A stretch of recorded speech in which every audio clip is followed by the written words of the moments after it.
Richard, bienvenido. Muchísimas gracias por estar aquí en el set de Perú 21 Televisión.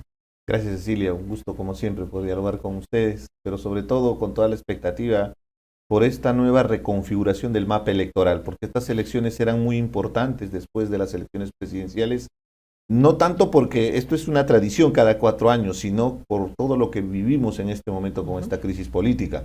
El llamado de atención es que generalmente las elecciones regionales y municipales eran una fiesta electoral, te lo digo por testimonio propio, he participado 2 veces para postular a mi región, para ser gobernador regional, y lo he percibido en mi región y en muchas otras regiones donde el electorado se siente mucho más cercano a la hora de votar, porque generalmente se vota por el buen vecino, por la persona que conoces del entorno muy cercano, para que asuma una responsabilidad de alcalde o de ¿Eso para el gobernador alcalde regional. o para el gobernador? Para ambos. El gobernador termina siendo un buen vecino también, a pesar de que radica en la capital de la región y, digamos, visita las demás provincias. Tradicionalmente hay rivalidades regionales Sí, pues. que generan muchos problemas, pero aún así yo percibo que es mucho más arraigado una elección regional y municipal que una elección nacional. Porque para empezar, en la elección nacional a lo más tienes la posibilidad de elegir a tu congresista, pero la perversidad de la cifra repartidora hace que muchas veces gane un congresista en votos, pero por la distribución que se tiene con la fórmula matemática, que sirve muy bien en Lima, pero no en regiones donde tienes 2 o 4 representantes, porque el objetivo es lograr la representación de minorías, hace que la gente vea ese proceso electoral un poco lejos de su realidad. Entonces esto es muy importante porque en esta elección, Cecilia, lamentablemente no se ha visto esa fiesta electoral. No. Ha habido mucha desazón, Sí. la gente ha ido a votar como quien dice, bueno, tenemos la obligación de votar, con un desasosiego, una tristeza, como titulaba uno de mis últimos artículos, porque en realidad la democracia se legitima en un proceso electoral. El gran problema es que si realmente los partidos nacionales, los movimientos regionales representan ese sentimiento de la población, yo creo que ahí está el trasfondo de esta situación, ¿no? Más aún sumado a una crisis política que estamos viviendo a nivel nacional. Es cierto, hemos ido a votar sin ganas y sin júbilo, como bien lo dices, pero al final de cuentas los resultados bien producen una manera o un estado de ánimo desde la sociedad y desde la ciudadanía. Y una de las cosas que me ha parecido interesante, que todavía no se ha podido ver, digamos, en cifras, porque estamos con el boca de urna, y no sé qué te parece a ti, Richard, es que el partido de gobierno Perú Libre y sus asociados, aliados de Juntos por el Perú, de el FENATE ahora mismo, las agrupaciones, e incluso el propio Somos Perú y el propio Podemos, han recibido un golpe y una respuesta de no de parte de la ciudadanía. No sé cómo analizas tú el hecho de que el candidato de Perú Libre a Lima, ahora que estamos viendo las cifras de Lima, el candidato del gobierno para la alcaldía de Lima ha tenido 1%, ha sacado solo 1% de votos. ¿Eso qué lectura tiene para ti? En principio habría que recordar además que le ha ganado un candidato que no existe, que es de Avanza País. Sí, O sea, un si ves candidato que el Jurado Nacional lo retiraron al que es el alcalde de alcalde de Miraflores, que tenía la pretensión, ¿no? Pero más allá de la ironía, una cuestión elemental, que ha llevado a cabo las elecciones y un principio democrático es respetar esos resultados electorales. Yo creo que eso es determinante para que que nos están viendo nos entienda.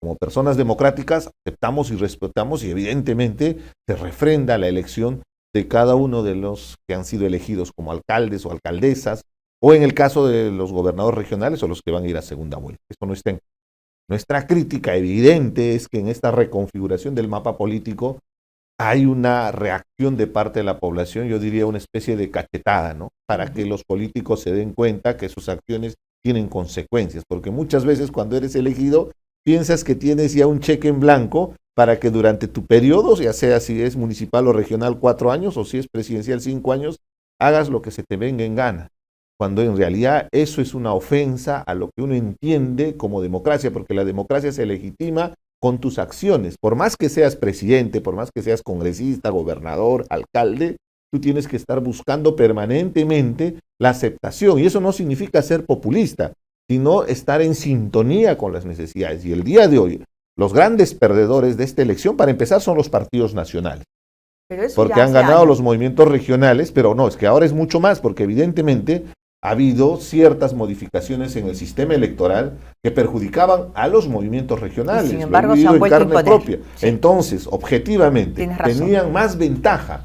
Imagínate, desde el hecho de la composición de sus listas, una serie de facilidades que les daba el Jurado Nacional de Elecciones, que en otro momento podemos analizar esta reforma política mal planteada, porque recuerda que se iban a aplicar las elecciones internas en la modalidad de los argentinos, que es las famosas PASO, Sí. las primarias abiertas, simultáneas y obligatorias. No se aplicaron porque al Congreso, donde están representados los partidos nacionales, se les ocurrió el primer día que entraron patearlo para la siguiente elección. Entonces, con lo cual no hay reforma política. Pero regresemos al tema de fondo. Los partidos políticos que fracasan en esta elección, definitivamente desde mi punto de vista es el partido de gobierno, Perú Libre. Pero Número también dos, el número 2, o sea, Fuerza Popular. Fuerza Popular no ha ganado ni siquiera el surco. pero lo más lamentable fue, o sea, si te das cuenta, han sido los dos partidos que llegaron a segunda vuelta para poder elegir a la presidencia de la República. En el caso de Fuerza Popular, elección tras elección siempre llega a la final, ¿no? Entonces, pero es también una cuestión sintomática, porque ellos nunca han construido partido político.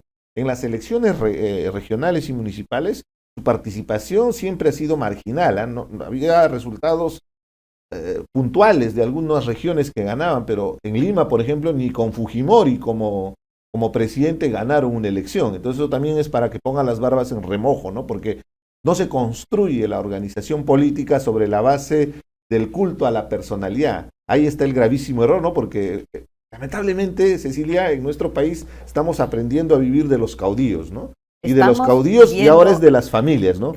Porque tenemos a los Fujimori y tienes que apellidarte Fujimori para tener una opción en Fuerza Popular. Tienes a los Acuña y también a los Luna y a los Humala. A los Humala, o sea, tienes que apellidarte Pepe, Humala. Pepito, Luna, los Humala, el señor Olgante, el señor Antauro, el señor Isaac, los Fujimori, la papá, la hija, los Acuña, el hermano, el hijito, francamente, o sea, tenemos que recapacitar los peruanos, ¿cierto? O sea, ¿cómo es posible que nosotros mismos seguimos votando por estas familias que quieren imponer, ganar el poder, no para servir? Ya no son partidos políticos, son clanes familiares, habría que hacer esa precisión, ¿no? Entonces, hay que dejarlo en esta claro, elección espero que les haga entender a la organización, porque, discúlpame Cecilia, en todos los partidos también hay gente valiosa, claro. Okay. A veces el antagonismo hace que llegues a niveles de confrontación y de beligerancia, pero hay gente valiosa, o sea, lo que a veces nos ciega es ese apasionamiento por la política, pero en la derecha, en la izquierda va a haber gente valiosa. El asunto es que esa gente valiosa tiene que tomar el control de sus partidos políticos y hacerles entender que no por el hecho que llevan el apellido, Fujimori, Humala, Acuña, son ellos los únicos los representantes. Ellos también tienen una opción. No, pero es que eso ya no es democracia. Es una vergüenza. O sea, si no, regresemos a una especie de dinastía, claro, ¿no? Vamos al medioevo, ¿no es cierto, Cristal? Pero el fracaso del gobierno, el no haber podido colocar un alcalde importante en ninguna ciudad, ni siquiera en Huancayo, donde, por cierto, Vladimir Cerrón se encuentra, pero no ha ido ni siquiera a votar, a pesar de que ha llegado a la ciudad de Huancayo, no ha ido a votar. Ese fracaso, a un año y un par de meses de haber ganado la elección nacional, ¿cómo se interpreta? Es una respuesta de la ciudadanía. La gente le está diciendo, no gusta lo que estás haciendo, nos estás haciendo daño.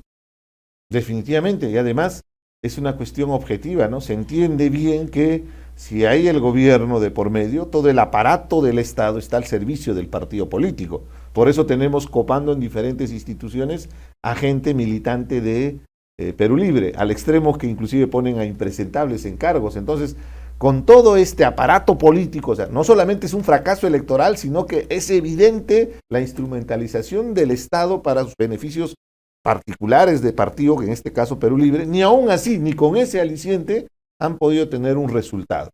Fruto también de su fragmentación. Recuerda bien que Perú Libre entró en bloque. El otro día yo veía una entrevista y Guido Bellido negaba a Bermejo de que fuera su compañero.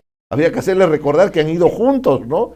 Y de la misma manera el ala magisterial, que a los 2, 3 meses ya estaban queriendo inscribir su propio partido. Es que fue una coalición, un grupo de distintas agrupaciones, ¿verdad? No, permíteme hacerte la precisión, no, es que al final Reconozcamos, había un partido organizado que era Perú Libre, Libre, para bien, para mal. Lo que ellos han hecho es encumbrar a una persona aprovechando el descontento, y eso ha generado un arrastre para que una serie de personajes pintorescos de todo tipo ahora arroguen una supuesta representación, pero todos quieren ser presidente. Entonces ahí hay un serio problema, claro. Pues no hay una vocación de querer construir partido. Pero claro, con un líder como Vladimir Cerrón, ¿quién lo va a querer seguir objetivamente? Si hasta propia gente hasta lo ha denunciado por actos de falsificación ahora para la inscripción, con evidencias, ¿no? Porque ahí está inscrito los candidatos en el sistema y nunca habían firmado ningún documento, ¿no? Entonces es la muestra justamente, uno, de la perversión de la política, la instrumentalización en este caso inclusive del Estado, pero el fracaso de una gestión que ahora va a tener que asumir consecuencias, ¿no? ¿Qué deberíamos hacer en adelante? Tú eres un analista, yo soy una periodista, nosotros comunicamos. Y a mí me parece muy peligroso la decepción, muy peligrosa, digo, la decepción de las personas respecto de la política. Mucha gente, como tú decías, ha ido a votar por obligación para no pagar la multa. No ha ido a elegir sus autoridades con una esperanza de que cambien las cosas. ¿Qué podemos hacer? ¿Cómo podemos recuperarnos? Porque nosotros necesitamos entender que de nosotros, de nuestros votos, de nuestras acciones, dependen que nuestras autoridades sean autoridades correctas, decentes, que no sean corruptas y sobre todo que nos propongan, nos tracen caminos para el cómo. ¿Qué podemos decir? Mire lo que ha pasado hoy día, los partidos políticos no han sido reconocidos, algunos han tenido algunos pequeños éxitos, Acción Popular parece que ni siquiera pinta, y había sido una fuerza importante en el Congreso del año 2021, del año pasado, ¿no? Y en el previo también, y en el anterior también, claramente. Y Alianza para el Progreso creo que tiene 2 posibilidades en el norte, en el Lambayeque iría a segunda vuelta y probablemente también en La Libertad, o sea, habría que ver cómo se terminan de ajustar las cifras, ¿no es cierto? O sea, el propio Acuña, él mismo se las ha jugado y justas tiene 30%, ¿no? Entonces, hay una crisis real y el partido de gobierno, rechazo de la ciudadanía. 1% en Lima, ni siquiera pudo postular en Junín, ¿no es cierto? Entonces, las cosas no, pero Junín ya está cuestionado abiertamente Perú Libre. Claro, pero en las últimas elecciones presidenciales, a pesar que ha sido contundente en las regiones, llamémosle, contestatarias del país, el voto a favor de Pedro Castillo en Junín fue mayoritario, sí, pero no fue abrumador. En porcentaje, haciendo un análisis comparativo, sí, fue de lo más bajo que se obtuvo, porque son 8 años de Vladimir Cerrón con actos de corrupción, y por más buena intención que puedan tener, saben que los dinámicos del centro han estado operando y ahora lamentablemente vemos que están en el Ejecutivo, ¿no? Yo te podría hacer un análisis respecto a la pregunta en lo siguiente. La gente siente una decepción con el Ejecutivo, siente una decepción con el Congreso de la República, inclusive tiene un mayor nivel de desaprobación, entonces estamos como en una especie de orfandad. Entonces ahora se presenta un escenario óptimo para la generación que está entrando en este momento a asumir la responsabilidad en municipios y en gobiernos regionales. Entonces yo creo que es una gran oportunidad para que también ellos se pongan bien los pantalones y hagan respetar su derecho, porque hay un serio problema en nuestro sistema de descentralización. Sigue habiendo una dependencia exclusiva, sobre todo presupuestal, con el gobierno central. ¿Qué quiere decir eso? Que los alcaldes tienen que ir a tocar la puerta de los ministerios, tienen que arrodillarse y mendigar presupuestos para el financiamiento de sus. Yo creo que es una gran oportunidad.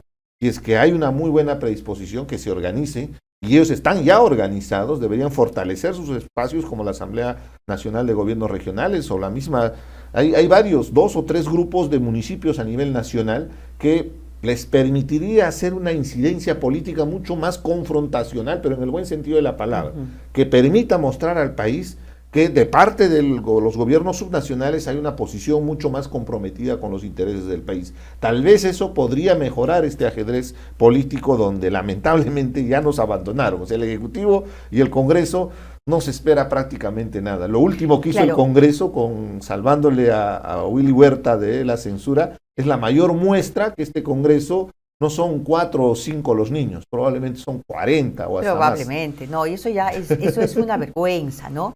este Congreso realmente da vergüenza. Yo siempre trato de rescatar lo mejor porque las instituciones son importantísimas y porque necesitamos entender que como el Ejecutivo debe tener legitimidad, el Congreso también debe tenerla. Pero en este caso lo que estamos viendo es lo que quiso hacer Montesinos Mori en el año 2000.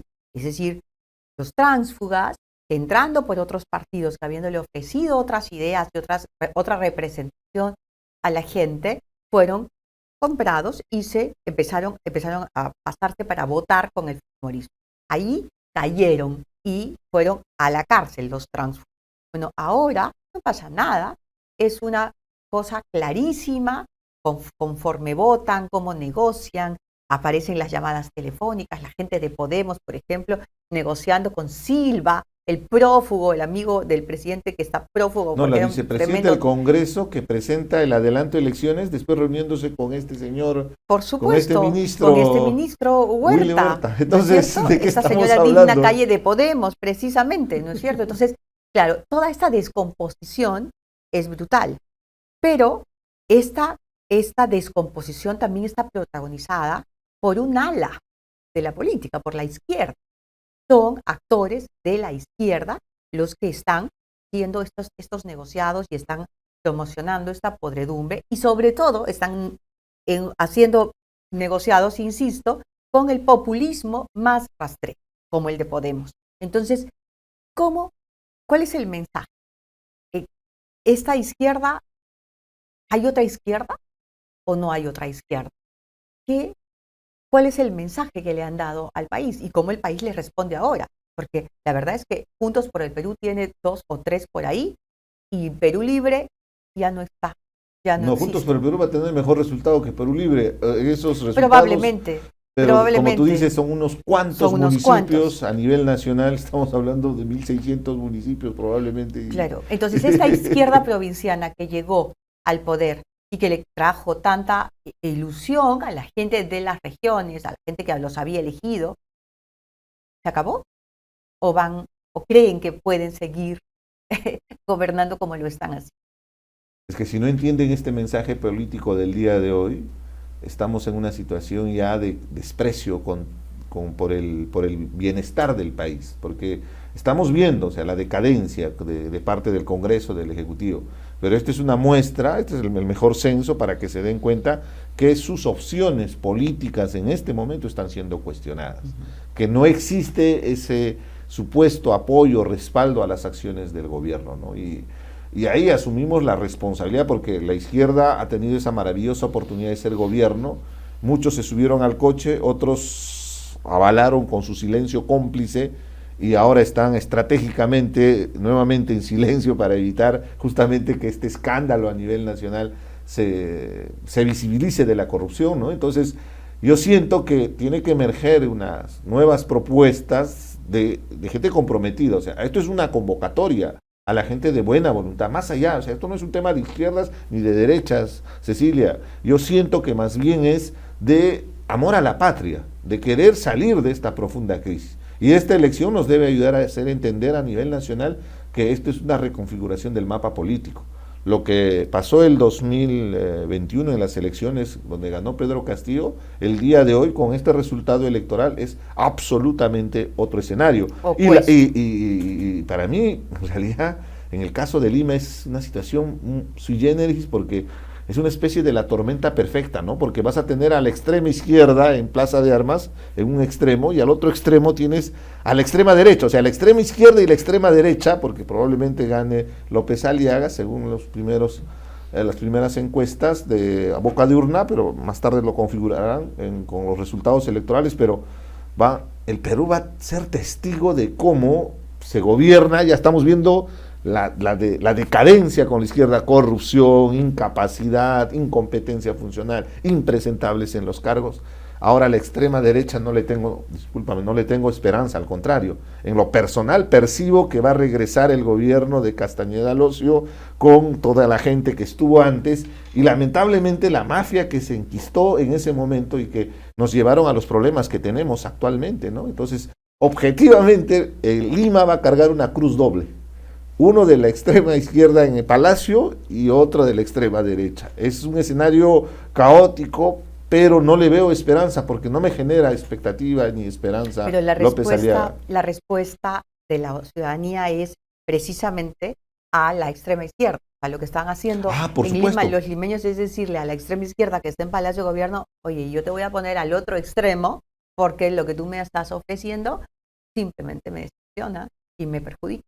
La primera ley de Newton, ¿no? Una fuerza de acción, una fuerza de reacción inmediatamente de la misma intensidad. Pero es que es peligroso, Cecilia. Los extremos son peligrosos. Pero por ahí alguien me va a decir, pero ¿qué se quejan? Estamos en el Perú, en Italia acaban de elegir a la extrema derecha, inclusive tiene sesgo fascista. No es fascista la señora Meloni, perdóname que te corrija, he estado leyendo muchísimo sobre el tema y no es fascista. O sea, es injusto llamarla fascista, pero sí es de derecha, por supuesto. Los mensajes y sobre todo posiciones políticas, ¿no? Porque han hecho una coalición, está inclusive Berlusconi con todos los antecedentes. O sea, si nosotros tuvimos a Fujimori, en Italia tuvieron a Berlusconi, ¿no? Con todo lo que ha representado. No estoy comparando el parangón de la corrupción y todo, pero ahí ha habido cosas muy serias, ¿no? Pero objetivamente estas posiciones extremistas se están posicionándose no solamente en el Perú, se están posicionando a nivel mundial.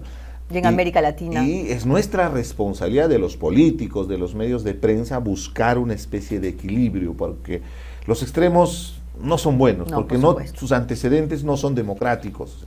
No existe un gobierno que haya representado a estos extremos que haya tenido un relativo éxito. Son más las condenas, inclusive hasta las guerras a las que nos ha llevado la humanidad está justamente relacionado a estos pensamientos extremos, ¿no? Si hacemos un análisis internacional, lo que está pasando en Irán es la muestra justamente cuando entra ese extremismo, en este caso religioso, ¿no? Porque hace 40 años las mujeres caminaban tranquilamente hasta en minifalda. Ahora una chica porque se puso mal el velo que es una obligación por ley, ha hecho que termine muerta en una comisaría y eso ha generado toda una movilización social. Pero a mí me aterra lo que acabas de decir, me aterra porque la reacción en Irán ha sido 40 años después, o 40 y tantos años Más después. de 40 años, ¿no? ¿No es cierto? Pero recuerda la primavera árabe, ¿no? Porque en Túnez fue lo mismo, fue 2011, si es que no me equivoco. Se quemó un comerciante ambulante a lo bonzo, ¿no? Se prendió porque no lo estaban atendiendo. Porque le quitaron su carretilla, le quitaron su única fuente de sustento. Él tenía una carretilla donde él vendía y se la quitaron, se la decomisaron. El hombre se quemó. Ya, pero fíjate cómo se prendió. Fue Túnez, después fue Libia, regímenes que ya eran como lo que estábamos hablando, de clanes, o sea, de familias. Y claro, después terminó con la guerra con Siria que sigue todavía desangrándose, ¿no? Pero Bashar al-Assad es el hijo del anterior al-Assad que seguía en el gobierno, ¿no? O Muammar Gaddafi en Libia, ¿no? A lo que voy es, se tumbaron gobiernos que tenían control absoluto. Ahí no había libertad de expresión ni nada, 30, 40 años. Entonces yo siento que puede ser el momento, ¿no? Pero ¿cuál es la lección para nosotros como país, ¿no? Que hay que tener mucho cuidado con esos mensajes de extremos, ¿no? Y a mí, en lo personal, no voy a coincidir nunca ni de la extrema izquierda y tampoco de la extrema derecha, porque nos han llevado siempre a una posición de atentar contra la democracia, contra la libertad de expresión, que es muy importante, porque por ahí nos dice, sí, pero esto nos permite el día de hoy hablar y discrepar inclusive. Exactamente. Esa es la diferencia. Por supuesto. ¿No? Tiempos oscuros, continúa la oscuridad y yo te agradezco mucho, Richard, esta conversación y este análisis.